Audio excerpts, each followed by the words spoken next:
Bitches, bitches, bitches. Yo, what up?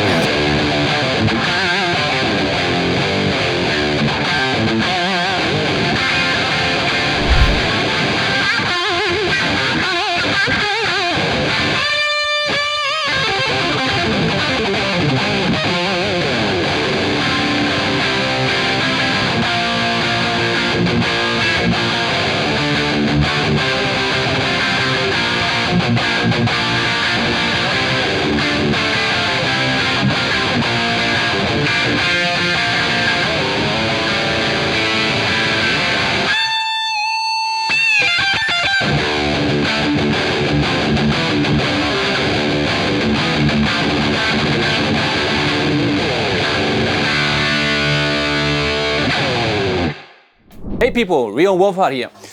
Today, let me talk a bit about this guitar right here. What is this noise? What the fuck is that coming from? Okay, here we go. This is a Gibson traditional Pro 1 exclusive, and I got this kind of new. Have this for 2 or 3 weeks now, maybe 4 weeks, and I haven't done a video on this because for no particular reason actually. Now I'm doing it. So let me talk a bit about this guitar. So I always enjoy playing the traditional Les Paul models. Like, I think they're very nice guitars and they're not too expensive for the Gibson range, you know. I guess in the Gibson range you start with the studios, the Les Paul studios. Like, those are the ones you can get for like $1,000, and then the next one is already the traditional, right? Like, put it in the comments. And like, I mean, I'm guessing the traditional is like the second cheapest Les Paul Gibson that you can get. And so you can get those kind of guitars for around 2,000 to 2,500. And I got mine on a second-hand market way cheaper than that. So I got kind of lucky. But this is an older model, of course. Like, this is from 2009. And you know, when you buy used gear and used guitars, you always got to be careful, especially with the frets. Like, when you have a guitar that's from 2009, that means it's almost 15 years now. And if it has been played a lot, the frets could be worn down. But I'm pretty lucky with this one. Like, besides it having some scratches here and there, and there's some of the lacquer going off on the back of the neck, which I'm probably gonna shave it off anyway at some point. It really doesn't have any much wear. Like, the frets are totally cool. There's no fret buzzing anywhere. You know? All good. Like, that's the kind of stuff I really I'm really sure to check out when I'm buying a used instrument. Another thing is the intonation, and if the bridge setup is kind of correct. You know, sometimes you have to be careful that the neck angle, that you don't want anything to be messed up with the neck. Like, this is like the most important thing. The traditional models are cool because they have this weight relief. Because, you know, when you buy a standard Les Paul, like the ones that are for like 2,500 to 3,000 bucks, I guess that's like the price range for just the Les Paul Gibson standard. They're pretty heavy. They're pretty heavy motherfuckers. And so this, the traditional models, they have these holes, the weight relief holes. And I think that's a cool thing because it just makes them a little bit lighter. I mean, it still sounds like a Les Paul. It's still got that fat, chunky sound.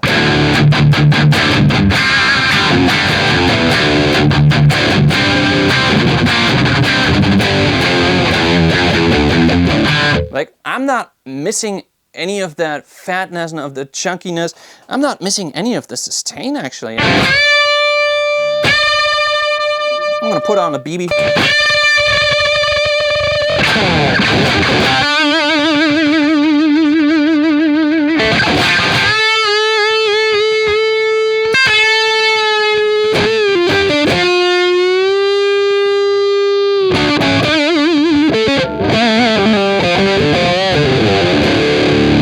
Like, I would feel comfortable playing an album with this guitar, honestly.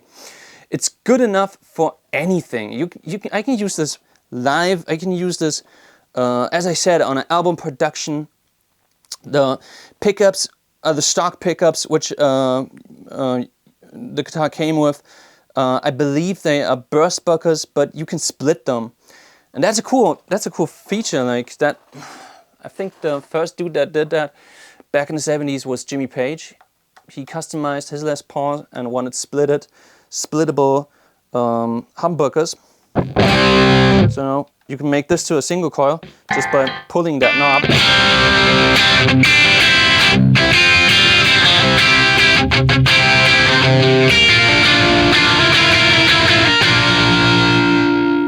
It's a bit brittle and bright, you know.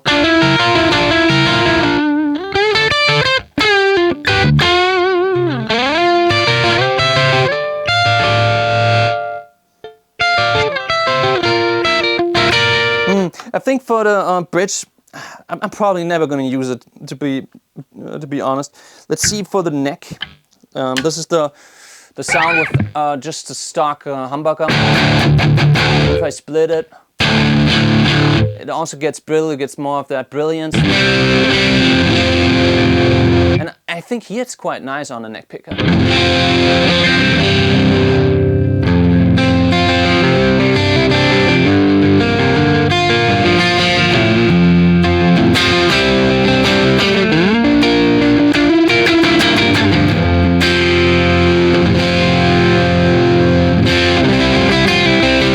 But it does sound a bit muddy, like. At least when I turn down the volume. You know, it kind of gets that muddiness. That might not be the pickups though. That could be something with the electronics in here, just with the potties, or with the what do you call that? The condensers that are built into the electronics.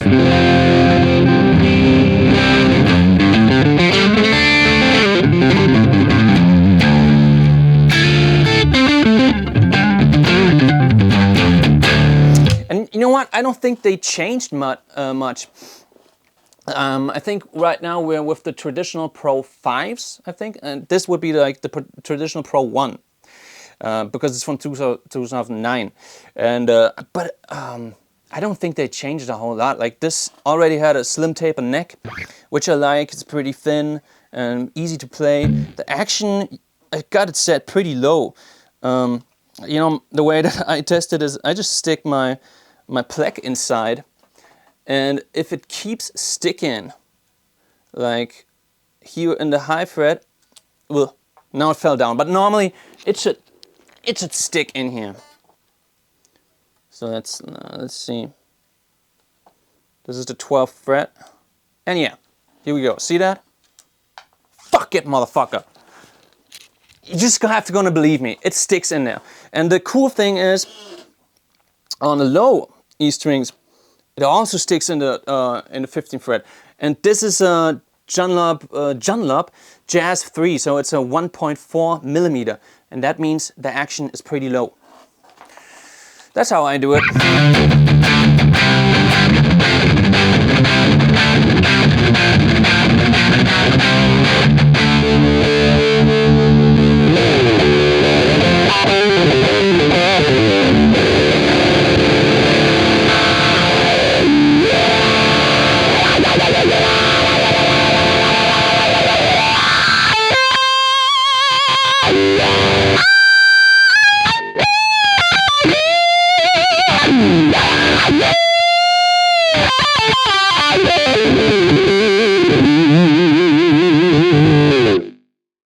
Yeah, it has locking tuners in here, you know.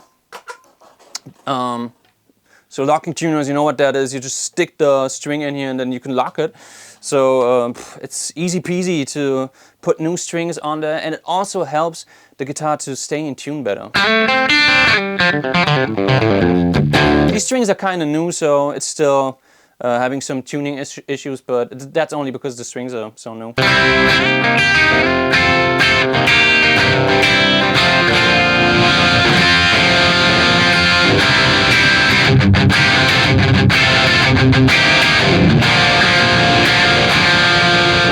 yeah, people, I mean, there's nothing much to say about this guitar.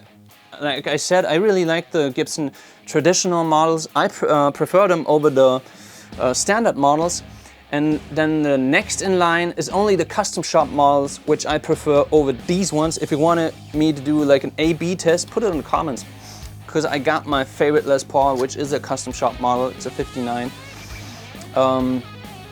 Yeah, but I do love this one as well. It's a little bit heavier than my custom shop one. And my custom shop one, it blooms a bit more. Like, it has the same pickups. They're not splittable, but they're burst buckers. But it just has this bloomy sound. Like, it's really hard to describe. I would have to show you. Put it in the comments below how you like this video. Leave a thumbs up and a subscription, and we'll see you next time. Thank you for watching.